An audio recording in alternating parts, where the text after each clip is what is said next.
পথের পাঁচালী। হরিহর রায়ের আদিবাসস্থান যশোরা বিষ্ণুপুরে। যশোরা বিষ্ণুপুরের প্রাচীন ধনী বংশ চৌধুরীরা নিষ্কর ভূমি দান করিয়া যে কয়েক ঘর ব্রাহ্মণকে সেকালে গ্রামে বাস করাইয়াছিলেন, হরিহরের পূর্বপুরুষ বিষ্ণুরাম রায় তাহাদের মধ্যে একজন। ব্রিটিশ শাসন তখনও দেশে বদ্ধমূল হয় নাই। যাতায়াতের পথ সকল ঘোর বিপদসংকুল ও ঠগি ঠ্যাঙাড়ে জলদস্যুজ প্রভৃতিতে পূর্ণ থাকিত। এই ডাকাতের দল প্রায়ই গোয়ালা, বাগদি, বাউরি শ্রেণীর লোক। তাহারা অত্যন্ত বলবান, লাঠি এবং সড়কি চালানোতে সুনিপুণ ছিল। বহু গ্রামের নিভৃত প্রান্তে ইহাদের স্থাপিত ডাকাতে কালীর মন্দিরের চিহ্ন এখনও বর্তমান আছে। দিনমানে ইহারা ভালো মানুষ সাজিয়া বেড়াইত, রাত্রে কালী পূজা দিয়া দূর পল্লীতে গৃহস্থ বাড়ি লুট করিতে বাহির হইত। তখনকার কালে অনেক সমৃদ্ধিশালী গৃহস্থও ডাকাতি করিয়া অর্থ সঞ্চয় করিতেন। বাংলাদেশে বহু জমিদার ও অবস্থাপন্ন গৃহস্থের অর্থের মূল ভিত্তি যে এই পূর্বপুরুষ সঞ্চিত লুণ্ঠিত ধনরত্ন। যাহারাই প্রাচীন বাংলার কথা জানেন, তাহারা ইহাও জানেন। বিষ্ণুরাম রায়ের পুত্র বীরু রায়ের এইরূপ অখ্যাতি ছিল। তাহার অধীনে বেতনভোগী ঠ্যাঙাড়ে থাকিত। নিশ্চিন্দিপুর গ্রামের উত্তরে যে কাঁচা সড়ক, ওদিকে চুয়াডাঙ্গা হইতে আসিয়া নবাবগঞ্জ হইয়া টাকি চলিয়া গিয়াছে। ওই সড়কের ধারে দিগন্ত বিস্তৃত বিশাল সোনাডাঙ্গার মাঠের মধ্যে ঠাকুরঝি পুকুর নামক সেকালকার এক বড় পুকুরের ধারে ছিল ঠ্যাঙাড়েদের আড্ডা। পুকুরের ধারে প্রকাণ্ড বটগাছের তলে তাহারা লুকাইয়া থাকিত। পুকুরের ধারে প্রকাণ্ড বটগাছের তলে তাহারা লুকাইয়া থাকিত এবং নিরীহ পথিককে মারিয়া তাহার যথা সর্বস্ব অপহরণ করিত। ঠ্যাঙাড়েদের কার্যপ্রণালী ছিল অদ্ভুত ধরনের। পথ চলতি লোকের মাথায় লাঠির আঘাত করিয়া আগেই তাহাকে মারিয়া ফেলিয়া তবে তাহারা তাহার কাছে অর্থান্বেষণ করিত। মারিয়া ফেলিবার পর এরূপ ঘটনাও বিচিত্র ছিল না যে দেখা গেল নিহত ব্যক্তির কাছে সিকি পয়সাও নাই। লাশ পুকুরের মধ্যে গুজিয়া রাখিয়া ঠ্যাঙাড়েরা পরবর্তী শিকারের উপর দিয়া এই বৃথাশ্রমটুকু পোষাইয়া লইবার আশায় নিরীহ মুখে পুকুর পাড়ের গাছতলায় ফিরিয়া যাইত। গ্রামের উত্তরে এই বিশাল মাঠের মধ্যে সেই বটগাছ আজও আছে। সড়কের ধারের একটা অপেক্ষাকৃত নিম্নভূমিকে আজও ঠাকুরঝি পুকুর বলে। পুকুরের বিশেষ চিহ্ন নাই। 14 আনা ভরাট হইয়া গিয়াছে। ধান আবাদ করিবার সময় চাষিদের লাঙলের ফালে সেই নাবাল জমিটুকু হইতে আজও মাঝে মাঝে নরমুণ্ড উঠিয়া থাকে। শোনা যায় পূর্বদেশীয় এক বৃদ্ধ ব্রাহ্মণ বালক পুত্রকে সঙ্গে করিয়া কালীগঞ্জ অঞ্চল হইতে টাকি শ্রীপুরের ওদিকে নিজের দেশে ফিরিতেছিলেন। সময়টা কার্তিক মাসের শেষ। কন্যার বিবাহের অর্থ সংগ্রহের জন্য ব্রাহ্মণ বিদেশে বাহির হইয়াছিলেন। সঙ্গে কিছু অর্থ ও জিনিসপত্র ছিল। হরিদাসপুরের বাজারে চটিতে রন্ধন আহারাদি করিয়া তাহারা দুপুরের কিছু পরে পুনরায় পথে বাহির হইয়া পড়িলেন। ইচ্ছা রহিল যে সম্মুখে 5 ক্রোশ দূরের নবাবগঞ্জ বাজারের চটিতে রাত্রি যাপন করিবেন।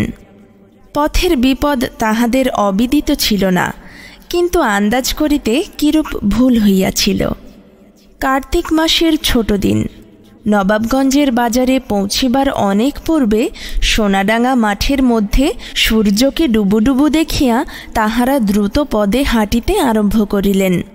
কিন্তু ঠাকুরঝি পুকুরের ধারে আসিতেই তাহারা ঠ্যাঙাড়েদের হাতে পড়েন। দস্যুজরা প্রথমে ব্রাহ্মণের মাথায় একঘা লাঠি বসাইয়া দিতেই তিনি প্রাণভয়ে চিৎকার করিতে করিতে পথ ছাড়িয়া মাঠের দিকে ছুটলেন। ছেলেও বাবার পিছু পিছু ছুটল। কিন্তু একজন বৃদ্ধ অপরে বালক ঠ্যাঙাড়েদের সঙ্গে কতক্ষণ দৌড়পাল্লা দিবে।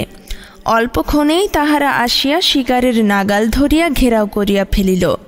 নিরুপায় ব্রাহ্মণ নাকি প্রস্তাব করেন যে তাহাকে মারা হয় ক্ষতি নাই, কিন্তু তাহার পুত্রের জীবনদান, বংশের একমাত্র পুত্র, পিণ্ডলোপ ইত্যাদি। ঘটনাক্রমে বীরু রায়ও নাকি সেদিনের দলের মধ্যে উপস্থিত ছিলেন।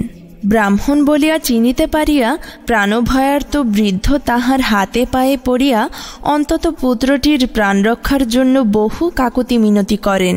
কিন্তু সরল ব্রাহ্মণ বুঝেন নাই তাহার বংশের পিণ্ডলোপের আশঙ্কায় অপরের মাথা ব্যথা হইবার কথা নহে, বরং তাহাদিগকে ছাড়িয়া দিলে ঠ্যাঙাড়ে দলের অন্যরূপ আশঙ্কার কারণ আছে। সন্ধ্যার অন্ধকারে হতভাগ্য পিতাপুত্রের মৃতদেহ একসঙ্গে ঠান্ডা হেমন্ত রাতে ঠাকুরজি পুকুরের জলে টোকাপানা ও শ্যামা ঘাসের দামের মধ্যে পুঁতিয়া ফেলিবার ব্যবস্থা করিয়া বীরু রায় বাটি চলিয়া আসিলেন। এই ঘটনার বেশি দিন পরে নয়, ঠিক পর বৎসর পূজার সময়, বাংলা 1238 সাল। বীরু রায় সপরিবারে নৌকাযোগে তাহার শ্বশুরবাড়ি হলুদবেড়ে হইতে ফিরিতেছিলেন। নকিপুরের নিচের বড় নোনা গাং পার হইয়া মধুমতিতে পড়িবার পর 2 দিনের জোয়ার খাইয়া তবে আসিয়া দক্ষিণ শ্রীপুরের কাছে ইছামতিতে পড়িতে হইত। সেখান হইতে আর দিন 4 পথ আসিলেই স্বগ্রাম। সারাদিন বাহিয়া আসিয়া অপরাহ্নে টাকির ঘাটে নৌকা লাগিল। বাড়িতে পূজা হইত। টাকির বাজার হইতে পূজার দ্রব্যাদি কিনিয়া রাত্রিতে সেখানে অবস্থান করিবার পর প্রত্যুষে নৌকা ছাড়িয়া সকলে দেশের দিকে রওনা হইলেন। দিন 2 পরে সন্ধ্যার দিকে ধবলচিতের বড় খাল ও ইছামতির মোহনায় একটা নির্জন চরে জোয়ারের অপেক্ষায় নৌকা লাগাইয়া রন্ধনের জোগাড় হইতে লাগিল। বড় চর, মাঝে মাঝে কাশঝোপ ছাড়া অন্য গাছপালা নাই। এক স্থানে মাঝিরা ও অন্য স্থানে বীরু রায়ের স্ত্রী রন্ধন চড়াইয়াছিলেন। সকলেরই মন প্রফুল্ল। 2 দিন পরেই দেশে পৌঁছানো যাইবে। বিশেষত পূজা নিকটে সে আনন্দ তো আছেই। জ্যোৎস্না উঠিয়াছিল। নোনা গাঙের জল চকচক করিতেছিল। হু হু হাওয়ায় চরের কাশফুলের রাশি আকাশ, জ্যোৎস্না, মোহনার জল একাকার করিয়া উড়িতেছিল।